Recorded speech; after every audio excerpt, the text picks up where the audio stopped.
Fragpunk is here, and in this video, I'm going to give you a rundown of the game's fundamentals, go over all the changes that have been made to the release version of the game since the beta, and talk about all the different shard cards and more. And I'm going to make this intro super quick, I promise. My name is Ardy, I'm a full-time esports coach and commentator, and if you're new here, it would mean the world if you hit that subscribe button. Feel free to join my Discord server, linked in the description, if you want to chat about esports, gaming, Fragpunk, and more. And with that out of the way, lock in because it's Fragpunk time. Fragpunk is a 5v5 shooter. The main game mode, Shard Clash, is the classic one-life search and destroy mode, where attackers have a blowy-uppy thingy that they have to place on one of the two sites on the map, and defenders have to prevent it. You know how these games work. But Fragpunk's entire game is centered around the chaotic shard card system, where every round, both teams pick and choose cards that will change the game, ensuring that no two rounds play out quite the same way. But more on that later. In addition to Shard Clash, there's also a TDM mode, zombies, and rotating arena modes that will change with seasonal events. Before we talk about the shard card system, let's talk about the flow of the game. Each round in Fragpunk starts the same way. Teams choose their cards. In Ranked, this is done through a pick and ban system to make things more fair. Then, you choose what Lancer you want to play for the round, then your weapons. In order to get each shard card, you have to spend shard points that you earn each round. This is the main economy system in the game, whereas in Counter-Strike and Valorant, you would spend more money for better guns. In this game, every gun is viable, but you spend more shard points on better cards for your team. It's worth mentioning that if you invest your shard points in a card but it doesn't get all the votes, you get your shard points back when the round starts. But your whole team will have to chip in with their own shard points in order to get most of these cards, so you'll have to work together to pick which cards you'll get. If you really want or don't want a card, you can spam the like and dislike button as a pseudo voting system to tell your team what to do. If you look on the left, you'll also notice there's a section for relics. We'll go over these later. If you win a round, you get more shard points. You also get points for kills and assists, and through map treasure drops. Around each map are set map drop spawn points. These map treasures can drop shard points, but they can also drop health packs and even personal use shard cards.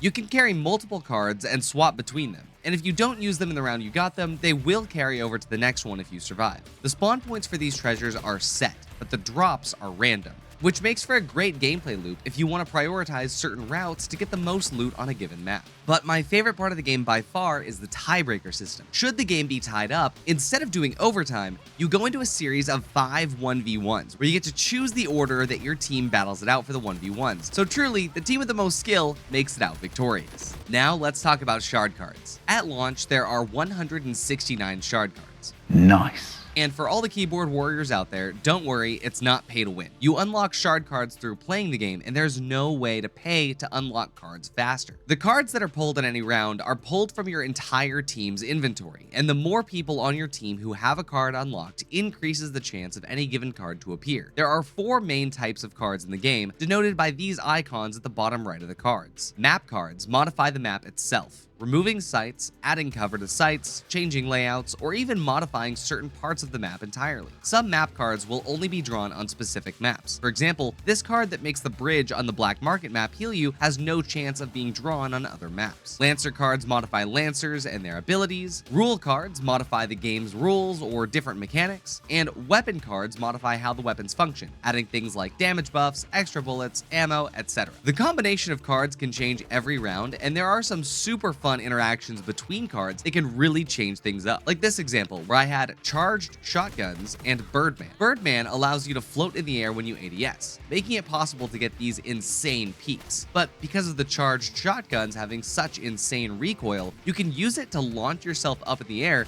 and literally see the entire map. Fun fact, there are 27 cards worth 5 points, 39 cards worth 4 points, 56 cards worth 3 points, 29 cards for 2 points, and 18 cards worth N amount of points, meaning that you can put anywhere between 1 to 5 points into the card, and it will scale the power of that card accordingly. Alright, now remember earlier when I mentioned the relics? Well, in Ranked, the Card Master is in charge of picking and banning cards, but the Card Master is also in charge of playing their relic. Relics can be unlocked through gameplay, and they have some pretty important functions. My personal favorite is the relic that lets you save a card for later, instead of re-rolling for a random card. If you see a card that you for sure want, but you can't afford it for one round or you can't decide between 2 cards, you can lock one card and save it for later and bring it back for a different round.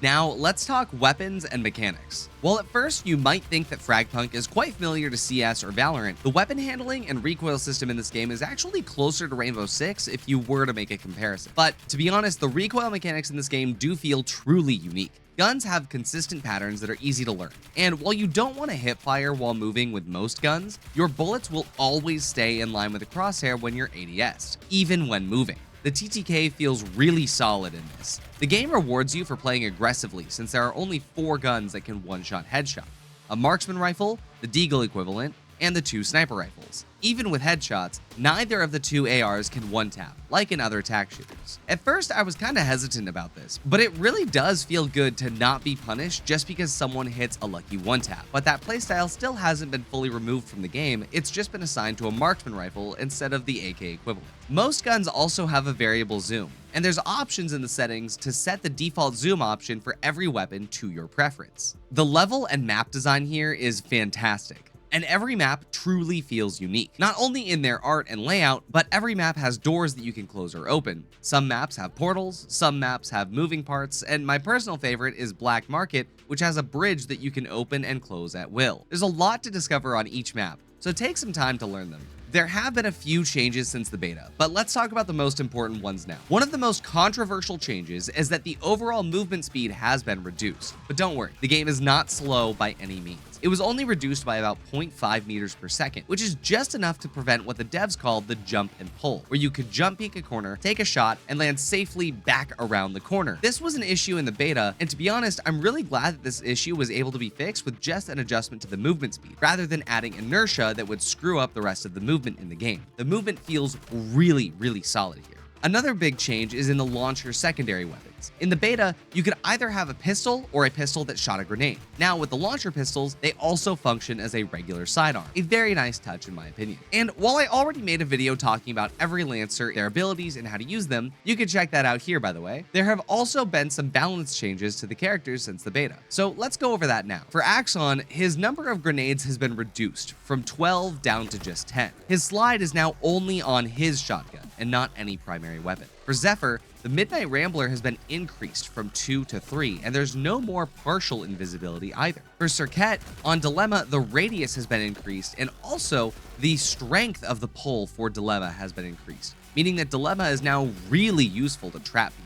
For Jaguar, his I Can See for Miles ability has been reduced from 2 uses down to 1. And for Spider, the TP grenades can't pull teammates anymore, but the radius was increased, making it easier to pull enemies. Alongside that, a ton of other small updates and improvements on each Lancer have been added. And overall, the only really surprising one here is that insane buff to Zephyr. But for the most part, all of the Lancers feel incredibly balanced in the full release. There's also a ton of cool progression systems in the game, with the Battle Pass, achievements, story unlocks, Lancer leveling, and weapon leveling. But I'll have a separate video going over all of that. So yeah, Fragpunk is here, and it is an absolute blast to play so far. What are your thoughts on Fragpunk? And what's your favorite part of the game? Is it the shard cards, the gunplay, the Lancers? Let me know in the comments, and if you watch this video all the way to the end, you might as well hit that like button as well. Your support on these videos has been amazing, and I'm really thankful for all the love. Stay tuned for more Fragpunk content coming soon, and don't worry, you'll see me around.